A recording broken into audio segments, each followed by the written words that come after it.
नमस्कार शिक्षक बांधवांनो, अभ्यासट्री या यूट्यूब चॅनलमध्ये आपल्या सर्वांचं स्वागत आहे. आजच्या या व्हिडिओमध्ये आम्ही घेऊन आलेलो आहोत 2019 म्हणजे जुलैमध्ये झालेला हा पेपर आणि त्यातला हा एक विषय घेऊन आलेलो आहोत पेपर नंबर 1 मधील तो म्हणजे इंग्लिश. इंग्लिश विषयावर आधारित हे जे काही प्रश्न आहेत म्हणजे प्रिव्हियस इयर क्वेशन्स जे आलेले आहेत जुलै 2019च्या तर ते ॲज इट इज आपण या ठिकाणी घेतलेले आहेत आणि या व्हिडिओमध्ये आपण त्यांचं संपूर्ण सोल्युशन करणार आहोत. जाऊयात पुढे, परंतु मित्रांनो जर आपण आमच्या चॅनलवरती नवीन असाल, तर आमच्या चॅनलला सबस्क्राईब करायला विसरू नका आणि बेल आयकॉन प्रेस करायला देखील विसरू नका. मित्रांनो, जर या व्हिडिओची पी-डी-एफ आपल्याला हवी असेल, तर आपण आमच्या टेलिग्राम चॅनलला जाऊन त्या ठिकाणी ही पी-डी-एफ आपण डाउनलोड करू शकता. जाऊयात पुढे आणि पाहूयात मग जे 2019च्या जुलै महिन्यामध्ये झालेली जी परीक्षा, तिच्यामध्ये इंग्लिशचा पेपर पेपर 1 साठी कसा होता, तो पेपर आपण ॲक्चुअल आज या ठिकाणी पाहत आहोत. तर मग आपण या ठिकाणी ही संपूर्ण या ठिकाणी पेपर मांडलेला आहे. परंतु हा पेपर न घेता आपण जो ॲक्चुअल पी-डी-एफ जी होती किंवा जो मूळ पेपर जो आहे, त्या पेपरमध्ये आपण या ठिकाणी जाऊयात आणि त्या ठिकाणी सोल्युशन करूयात. तर बघा मग या ठिकाणी आपण पाहतोय, की पार्ट 4 मध्ये लँग्वेज फर्स्ट हा इंग्लिश असा पेपर होता मित्रांनो आणि मग या ठिकाणी बघा 91 पासून ते 120 प्रश्नांची या ठिकाणी थोडक्यात इंग्लिशसाठी मांडणी केलेली होती. जाऊयात पुढे आणि पाहूयात मग एक-एक प्रश्न. मित्रांनो, जर आता बघा या ठिकाणी 91 ते 99 पर्यंतचे जे प्रश्न आहेत, हे प्रश्न संपूर्ण प्रश्न हे इंग्लिशसाठी आहेत. बघा म्हणजे थोडक्यात आपल्याला सांगता येईल, हे पॅराग्राफसाठी आहेत. आता मग या ठिकाणी आपल्याला सांगता येईल, हा पॅराग्राफ आहे, तो अगोदर आपण काय करून घ्यायचा आहे, तर कधीही प्रश्न पाहून घ्या. परंतु या ठिकाणी असे काही प्रश्न आपल्याला नजरेस येत आहेत, की जेणेकरून याचा ॲन्सर त्याच्यात कारण सगळेच पॅराग्राफमध्ये मिळतीलच असे नाही. कारण काही ग्रामरचे सुद्धा प्रश्न या ठिकाणी विचारलेले आहेत. त्यामुळे आपण अगोदर पॅराग्राफ रीड करून घेऊ आणि मग पुढे जाऊयात. बघा डायरेक्शन आहे या ठिकाणी दिलेलं. Read the passage given below and answer the questions that follow. The future of water will be a gamble resting entirely on the way we decide to play the game here. Either we continue to use water irresponsibly, threatening the very existence of this planet, or we adopt sustainable and smart water management practices to build a water secure future. By 2050, India's total water demand will increase by 32% from now. Industrial and domestic sectors will account for 85% of the additional demand. Over exploitation of groundwater, failure to recharge aquifers, and reduction in catchment capacities due to uncontrolled uh, urbanization are all causes of the precarious tilt in the water balance. If the present rate of groundwater persists, India will have only 22% of the present daily per capita water available in 2050, possibly forcing the country to import its water. Optimists believe that India's people, some 1.7 billion by 2050, will have integrated water efficient practices into their daily lives. So, if the ambitious water sustainability goals set by global industries and governments are testament, we dare say that the world has begun to recognize water as a resource after all. While beverages giants are focused on returning water to the communities where they manufacture their drinks, food processing players are engaging with farmers and upstream actors to minimize water uses. Across the supply claim and textile houses are evangelizing the concept of sustainable fashion. Companies have realized the risks emanating from the possibility of a water scarce future. This has triggered companies to re engineer process, implement water optimizing technologies, establish water audit standards, and use a collaborative approach to deal the water crisis. बघा हे एक थोडक्यात water म्हणजे पाण्याची टंचाईचा हा paragraph आहे आणि त्यामध्ये नेमकं 2050 पर्यंत काय परिस्थिती असू शकते किंवा कशी असेल हे या ठिकाणी विचारलेलं आहे. बघा, तर या ठिकाणी आपण आता ॲक्चुअल क्वेश्चन या ठिकाणी सोडवायला घेत आहोत. तर 91 म्हणजे 91st number, persistent ground water depletion will not necessitate. बघा, या ठिकाणी आपल्याला विचारलेलं आहे, की पर्सिस्टंट ग्राउंड वॉटर डिप्लेशन हे कोणतं महत्त्वाचं नाही. Important of shutting down industries, adaptation smart using water judiciously. तर हे तिन्ही पर्याय आहेत म्हणजे 1, 3 आणि 4. कारण पॅराग्राफमध्ये शटिंग डाउन ऑफ इंडस्ट्रीज कुठेही आलेला नाही. म्हणून योग्य उत्तर आहे मित्रांनो ऑप्शन नंबर 2. त्यानंतर आपल्याला पुढे सांगता येईल 92 optimist can not pin their hope for better water management on. बघा, ऑप्टिमिस्टचा या ठिकाणी optimist believe that India's people some 1.7 billion will have integrated. म्हणजे या ठिकाणी ऑप्टिमिस्ट जे आशावादी जे लोक आहेत म्हणजे आपल्याला सांगता येतं यांच्या सवयी बदलणे, थोडक्यात नवीन-नवीन तंत्रज्ञान वापरणे, हे देखील सांगितलेलं आहे. बघा हे प्रॅक्टिस सांगितलेलं आहे. Yes, reducing demand for water by using yes, discovering new ways of augmenting water supply, treating sea water for domestic. याचा मात्र कुठेही हे म्हणजे या ठिकाणी पर्याय उपलब्ध नाही. म्हणून मग optimist cannot pin their hope म्हणजे याचं उत्तर जे आहे हे पर्याय क्रमांक 4 वरती आपल्याला पाहायला मिळतं. त्यानंतर जाऊयात पुढे question number 93. The problem of acute water scarcity in future cannot be dealt with by companies through. या ठिकाणी आपल्याला सांगितलेलं आहे, की कंपन्यांचे जे ऑडिट आहेत, ते करू शकतात म्हणजे कंपन्यांचे पाण्याचे ऑडिट करू शकतात का? तर मग हे जर आपण पाहिलं तर the problem of acute water जे काही कमी पाण्याची टंचाई आहे, scarcity in future cannot be dealt with. मग कंपनीचं जे आहे, तर त्याच्यामध्ये मग आपल्याला सांगता येईल बघा म्हणजे इस्टॅब्लिशिंग वॉटर येस होऊ शकतात हे सांगताय. त्यानंतर इम्प्लिमेंटिंग वॉटर ऑप्टिमायझिंग हाही पर्याय आहे. त्यानंतर डिस्कव्हरिंग अ व्हायबल सबस्टिट्यूट फॉर वॉटरला सबस्टिट्यूट येणार नाही. म्हणून हा पर्याय आपलं योग्य उत्तर आहे. रिइंजिनिअरिंग ही सुद्धा प्रोसेस केली जाऊ शकते कंपनीच्या माध्यमातून. म्हणजे याचा अर्थ 93 नंबरचं ऑप्शन हे पर्याय नंबर 3 हे करेक्ट आहे. 94 पाहूयात आता या ठिकाणी. Which one of the following words is most similar in meaning to the word threatening in as used in the passage? आता threatening म्हणजे काय असतं थोडक्यात? तर हे म्हणजे भीतीदायक असतं किंवा म्हणजे थोडक्यात धोकादायक असतं, असंही आपल्याला सांगता येईल. बरोबर. आणि मग हे जर आपण पाहिलं तर एक धोकादायक म्हणूयात आपण या ठिकाणी. म्हणजे याचं योग्य उत्तर आहे मग मिनेसिंग. बघा मिनेसिंग म्हणजे काय असतं थोडक्यात तो धोका निर्माण करणारा असा त्याचा अर्थ होतो. म्हणून ते योग्य उत्तर या ठिकाणी आपल्याला पाहायला मिळेल. त्यानंतर बघा 95 number which one of the following words is most opposite to the meaning of the word increase as used in the passage. पॅसेजमध्ये जो इन्क्रीज जो शब्द आहे याचा आपल्याला अपोझिट शोधायचा आहे. तर बघा अपोझिट आहे तो म्हणजे डिक्रीज. इन्क्रीज म्हणजे वाढणे आणि डिक्रीज म्हणजे तो थोडक्यात काय असतो कमी होणे आहे अशा पद्धतीने. क्वेशन नंबर 96 या ठिकाणी पाहायला मिळेल. तो म्हणजे identify the clause in the underline part of the following sentence. He breathe his last in the village where he was born. आता या ठिकाणी आपल्याला अंडरलाईन केलेला हा जो पार्ट आहे व्हेअर ही वॉज बॉर्न याचा आपल्याला क्लॉज ओळखायचा आहे मित्रांनो.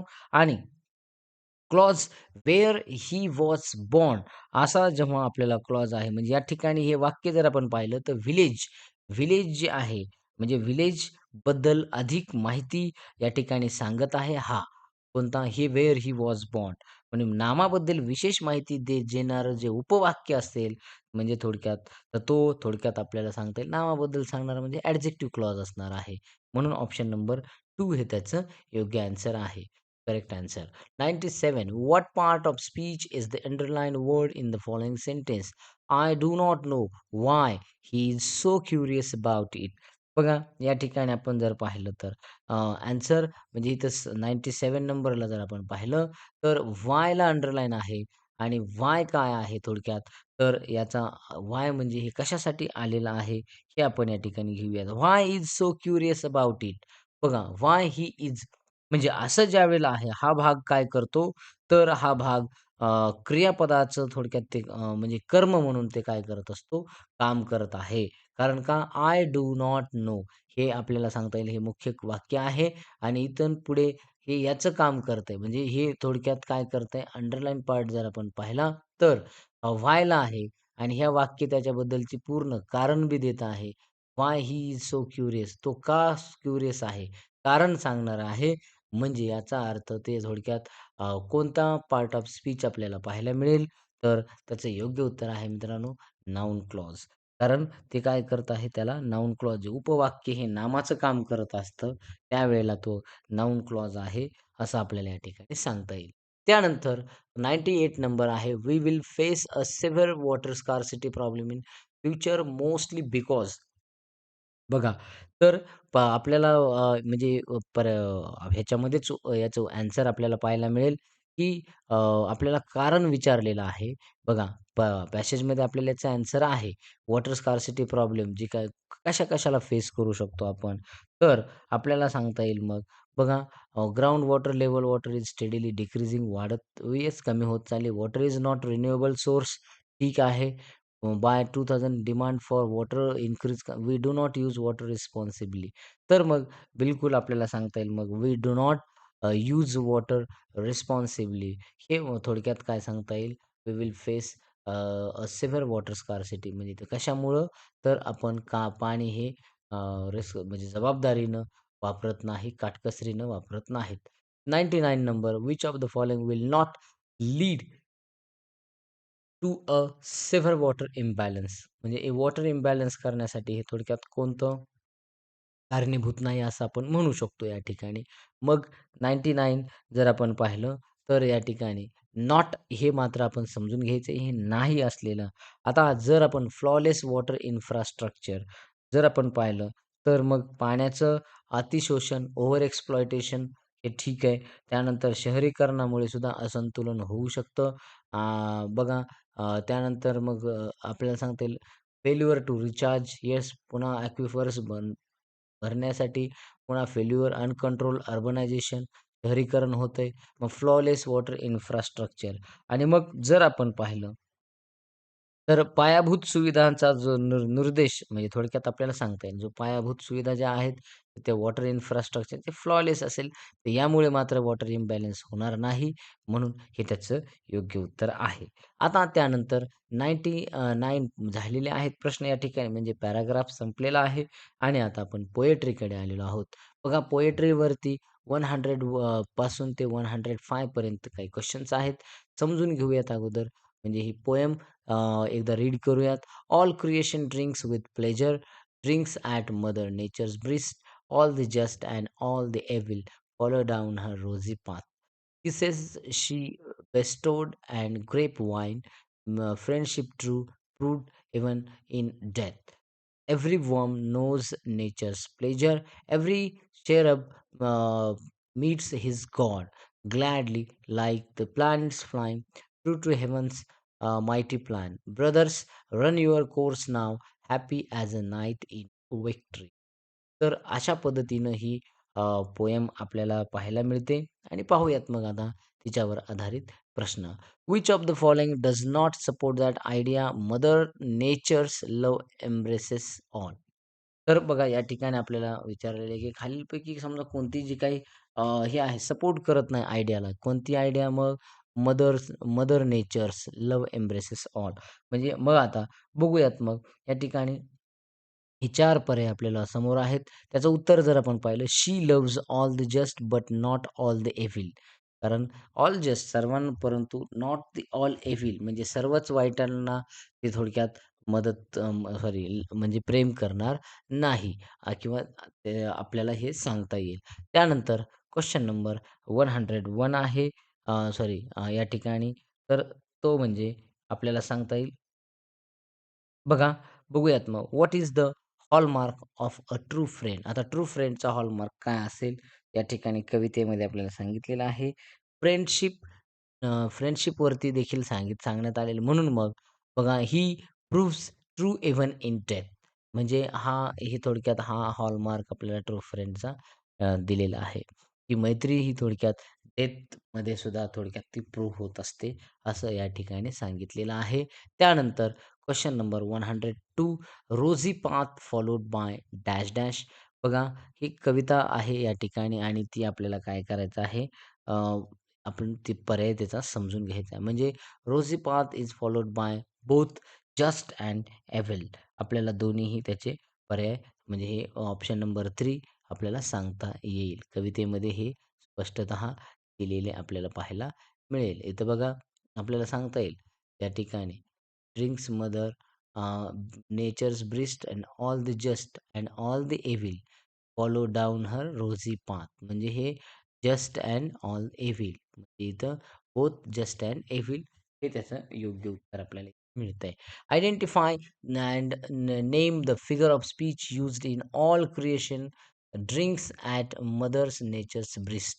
असं या ठिकाणी थोडक्यात आपल्याला सांगितलेलं आहे, की आपल्याला फिगर ऑफ स्पीच म्हणजे थोडक्यात अलंकार ओळखायचा आहे आणि मग आपल्याला या ठिकाणी वाक्य आहे. पहिल्याच वाक्यात all creation drinks with pleasure म्हणजे थोडक्यात all creation drinks at mother nature's breast असं या ठिकाणी सांगितलेलं आहे. म्हणजेच सगळे जे काही समजा क्रिएशन्स आहेत, ते काय करतायत आनंदानं आपल्या आईचं जे काही माता जी निसर्ग जे आहे, नेचर्स ब्रिस्ट हे सगळेच जण काय करतात, आई थोडक्यात अ, निसर्गाला पिताना पाहायला मिळतात.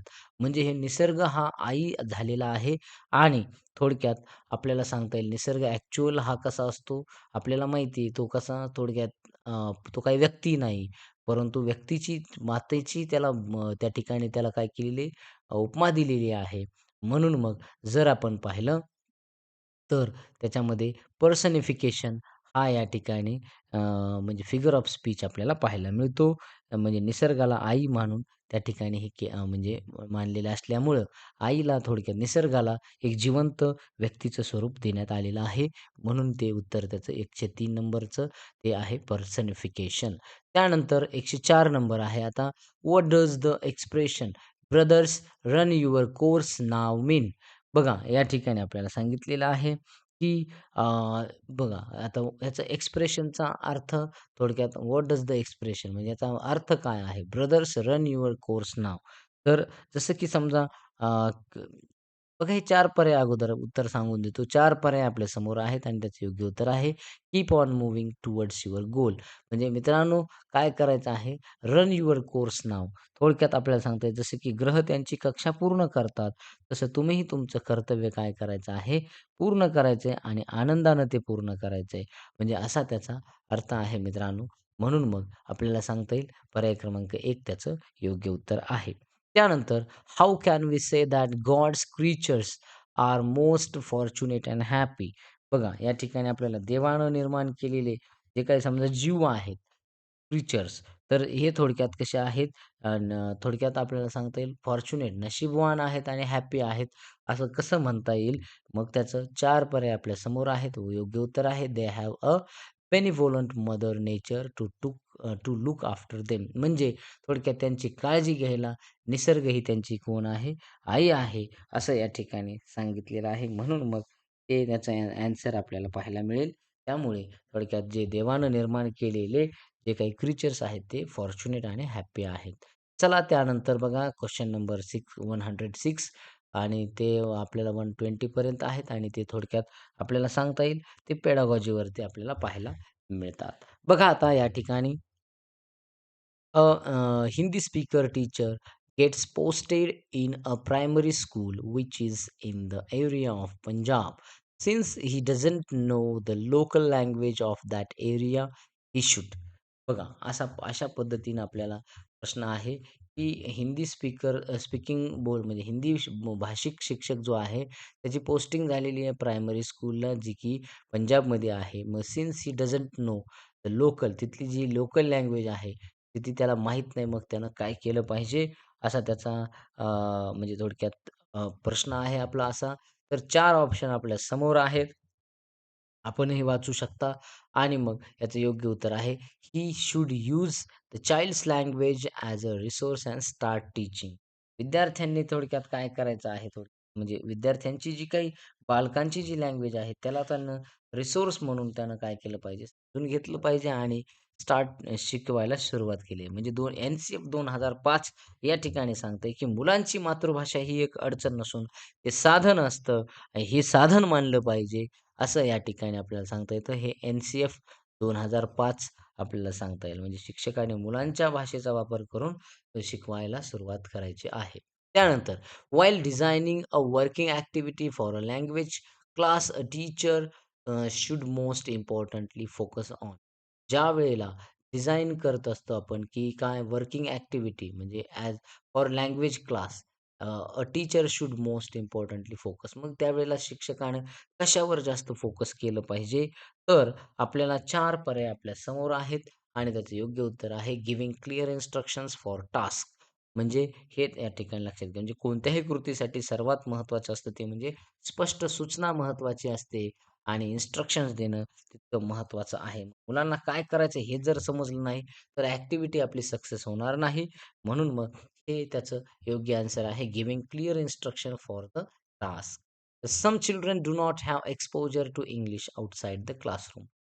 So the teacher's proficiency in spoken English is essential because आता काही जे म्हणजे मुलं असतात जे की do not have exposure to English at the classroom. क्लासरूमच्या बाहेर त्यांना जास्त असं इंग्लिश जमत नसते. मग टीचर्स जे आहे, तर teachers proficiency in the spoken English ही कशी का आवश्यक आहे? का बरं? त्याचे 4 पर्याय आपल्या समोर आहेत आणि त्याचं योग्य उत्तर आहे मित्रांनो, पर्याय क्रमांक 3 The students may listen to and process the new language before they actually communicate in it. बघा, त्यानंतर मग आपल्याला सांगता येईल क्वेश्चन नंबर 109 आहे. Which of the following classroom practices helps a teacher to develop oral language among the students? म्हणजे खालीलपैकी classroom practices जी आहे ही टीचरला हेल्प करते कशासाठी? To develop oral language among the students. मग थोडक्यात कोणत्या याच्यामध्ये खालीलपैकी कोणत्या क्लासरूम प्रॅक्टिस ज्या आहेत, तर त्यामध्ये मग आपल्याला सांगता येईल. पाहूयात मग. याचे योग्य 4 पर्याय आपल्या समोर आहेत आणि योग्य उत्तर आहे मित्रांनो, participating in role plays on any one of the favourite scenes. बघा, त्यानंतर मग 110 नंबरचा प्रश्न आहे. In a constructivist classroom language learning would most importantly be based on. बघा, तर in constructivist classroom language learning would most importantly be based on. तर 4 पर्याय आपल्या समोर आहेत आणि त्याचं योग्य उत्तर आहे group discussion and peer interaction. रचनावादी जर आपण पाहिलं म्हणजे आता हे कन्स्ट्रक्टिव्हिस्ट म्हणजे रचनावादी आहे. मग रचनावादी वर्गामध्ये मुले एकमेकांशी चर्चा करून ते काय करू शकतात? ज्ञान मिळवू शकतात. म्हणून मग त्याचं पर्याय क्रमांक 1 हे उत्तर बरोबर आहे. 111वा प्रश्न आहे. As a language teacher which one of the following is most important for your you regarding teaching of grammar. म्हणजे लँग्वेज टीचर म्हणून खालीलपैकी कोणता most important for your regarding teaching of grammar. तर कोणतं ग्रामरसाठी महत्त्वाचा पॉइंट असेल, तर त्या ठिकाणी 4 पर्याय आपल्या समोर आहेत आणि त्या ग्रामरसाठी आपण एक गोष्ट लक्षात घ्यायची, फंक्शनल अप्रोच हा महत्त्वाचा आहे, हे आपण लक्षात घ्यायचं आहे. त्यानंतर 112 which one of the following is a correct statement about a textbook. टेक्स्टबुकच्या संदर्भामध्ये थोडक्यात कोणतं स्टेटमेंट वाक्य हे करेक्ट आहे. तर 4 पर्याय आपल्या समोर आहेत आणि योग्य उत्तर आपल्याला पाहायला मिळेल. Option number 3 it helps to achieve the object laid down in the curriculum. बघा, म्हणजे पाठ्यपुस्तक हे साध्य नसून ते साधन आहे, जे की आपण NCFमध्ये पाहिलेलं आहे. बघा, ते अभ्यासक्रमाची उद्दिष्टे साध्य करण्यासाठी मदत करत असतं. आपल्या चॅनलवरती NCFचा स्पेशल एक व्हिडिओ आपण बनवलेला आहे. तो आपण पाहू शकता. The purpose of diagnostic test in language learning is to. बघा, डायग्नोस्टिक टेस्ट जी आहे लँग्वेज लर्निंगमध्ये ही कशासाठी असते? तर ऑप्शन नंबर 4 हे त्याचं योग्य उत्तर आहे. To know the gaps in learners and understanding. Number 14 CCEवरती आपल्या चॅनलवरती एक स्पेशल व्हिडिओ आहे, तो आपण बघू शकता. The purpose of continuous comprehensive evaluation in language is. तर कशासाठी काय हेतू आहे सी-सी-ईचा? तर त्याचा ऑप्शन आहे पर्याय क्रमांक 4 to assess the level of competencies achieved by the children. बघा म्हणजे विद्यार्थ्यांची जी काही कॉम्पिटन्सी म्हणजे त्यांची क्षमता जी आहे तिची लेव्हल साध्य करण्यासाठी तिथे असेस केलं जातं. थोडक्यात मूल्यमापन केलं जातं. प्रश्न क्रमांक 115 आहे. Under which act did English get the status of associate official language? मग पुढीलपैकी कोणत्या कायद्यानुसार आपल्याला सांगता येईल की इंग्लिश जी आहे हिला दर्जा मिळाला आहे की तो म्हणजे असोसिएट ऑफिशियल लँग्वेजचा. तर या ठिकाणी आपल्याला सांगता येईल पर्याय क्रमांक 1 हे त्याचं योग्य उत्तर आहे. Official language act article 343. बघा त्यानंतर पुढे आपल्याला सांगता येईल क्वेशन नंबर 16. क्वेशन नंबर 116 आहे. A teacher is appreciating a child for his overall language use though some of the words were misspelled by him if the teacher is using dash dash approach in her class. म्हणजे एक teacher appreciate करताय टीचरला चिल्ड्रनला कशासाठी for his overall language use म्हणजे संपूर्ण भाषेचा एकंदरीत कसा वापर केला. जरी त्याचे काही शब्दाचे स्पेलिंग हे मिसस्पेल्ड झालेले आहेत, टीचर काय करतायत यूज करतायत कोणता अप्रोच या ठिकाणी तर आपल्याला सांगता येईल म्हणजेच पर्याय क्रमांक 4 तो आहे होल लँग्वेज. त्यानंतर क्वेशन नंबर 17 आहे. Which approach lays a lot of emphasis on habit formation. Habit फॉर्मेशनवरती कोणता म्हणजे थोडक्यात अप्रोच जो आहे तो भर देणारा आहे, जास्त भर देणारा आहे. 4 ऑप्शन आपल्या समोर आहेत आणि योग्य उत्तर आहे त्याचं. ते म्हणजे आपल्याला सांगता येईल पर्याय क्रमांक 3 बिहेवियरिस्टिक अप्रोच. बघा म्हणजे हे वर्तनवादी दृष्टिकोन त्याला मानला जातो. त्यानंतर क्वेशन नंबर आहे 118. In the context of theory of multiple intelligence which one of the following is intelligence is related to language. तर मग अ, 4 पर्याय आपल्या समोर आहेत. म्हणजे कंटेक्स्ट जो आहे थिअरी ऑफ मल्टिपल इंटेलिजन्समध्ये which one of the following हे लँग्वेजच्या संदर्भात आहे, रिलेटेड आहे. तर 4 पर्याय आपल्या समोर आहेत. त्याचा ॲन्सर आहे लिंग्विस्टिक व्हर्बल इंटेलिजन्स. त्यानंतर 119 banishing mother tongue in the classroom is the characteristic feature of dash dash method. तर बघा आपल्याला सांगता येईल म्हणजे जी काही मेथड आहे मातृभाषेचा पूर्णपणे वापर जो आहे हा निषिद्ध असतो आणि मग ह्याचा ॲन्सर आपल्याला सांगता येईल तो म्हणजे कशात थोडक्यात बॅनिश झालेला आहे मदर टंग. तर तो डायरेक्ट मेथडमध्ये आपल्याला सांगता येईल. म्हणजे हे आपल्याला 199 मध्ये पाहायला मिळेल. 119 मध्ये. 120 आहे dash dash deals with the level of meaning in language. तर थोडक्यात आपल्याला सांगता येतं की कशाला थोडक्यात म्हणजे थोडक्यात अर्थविचार म्हणजे काय आहे तर त्याचा ॲन्सर आहे ते म्हणजे सिमॅन्टिक्स. लक्षात घ्यायचं आहे. Semantics deals with the level of meaning in language. म्हणजेच आपल्याला सांगता येतं की शब्दांच्या आणि वाक्यांच्या अर्थांचा अभ्यास करणारं जे थोडक्यात जे एक प्रकारचं ब्रांचेस असं म्हणूयात आपण लँग्वेजची, तर त्याला आपण सिमॅन्टिक्स असं म्हणता येत असतं.